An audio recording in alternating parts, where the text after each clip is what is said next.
picture, let's see the question. The question says number of neutrons in a parent nucleus X, which gives n 7, 14 after two successive beta emissions would be. हमें चार option दिए गए हैं, हमें बताना है कौन सा ऑप्शन करेक्ट है. सबसे पहले बात कर लेते हैं की कॉन्सेप्ट की.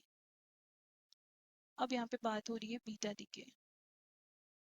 बीटा डीके में बेसिकली होता क्या है, हमारा जो प्रोटॉन है वो हमारा ट्रांसफॉर्म हो जाता है इनटू न्यूट्रॉन.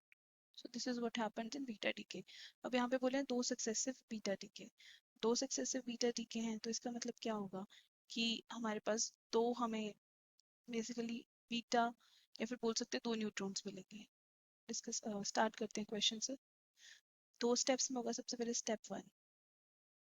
स्टेप वन में क्या होगा, हम मान लेते हैं जो एक्स कंपाउंड है इसका जो एटॉमिक नंबर है वो ए है और मास नंबर हमारा जेड है. इस तरह से हम मान लेते हैं.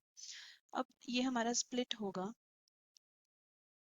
एक नाइट्रोजन में और ये होगा दो बीटा कंपाउंड्स में. अभी के लिए मैं बीटा कंपाउंड्स इस तरह से लिख. अब बीटा कंपाउंड्स में होता क्या है, बेसिकली यहाँ पे हमारा -1 0 इस तरह से हम इसे लिखते हैं. करेक्ट. अब तो हमारा जो रिएक्शन कुछ इस तरह से बन गया x a z. ये हमारा टूट रहा है into n 14 7 plus 2 moles of beta compounds, that is beta -1 0. अब दिस इज स्टेप वन. अब स्टेप टू की तरफ चलते हैं. तो ये हमारा हो गया ओवरऑल रिएक्शन. अब हम क्या करेंगे, जो ये पिछला हमारा ओवरऑल रिएक्शन है इसमें से हम क्या करेंगे, दोनों साइड्स को इक्वेट कर देंगे और हम करेंगे कैलकुलेट मास नंबर जो कि हमारा है z. z हमारा मास नंबर कैलकुलेट करेंगे.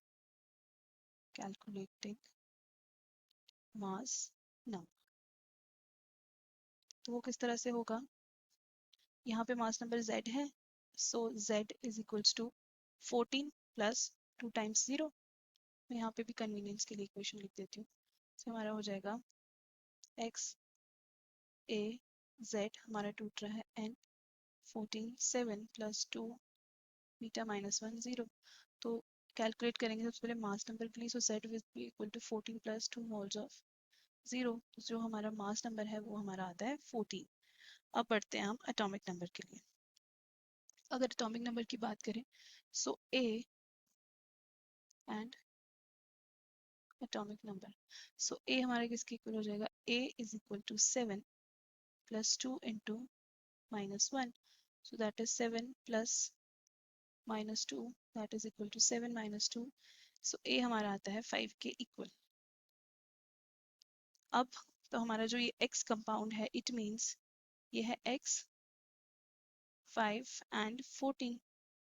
अब हमें नंबर ऑफ न्यूट्रॉन्स निकालने हैं. सो that is the difference of mass number and atomic number. 14 minus 5 is equal to 9. तो जो हमारा रिक्वायर्ड न्यूट्रॉन्स है दैट इज 9. ऑप्शंस देखते हैं. 9 ऑप्शन नंबर डी हमारा करेक्ट है. This is the final answer. Hope you understood it well. Thank you.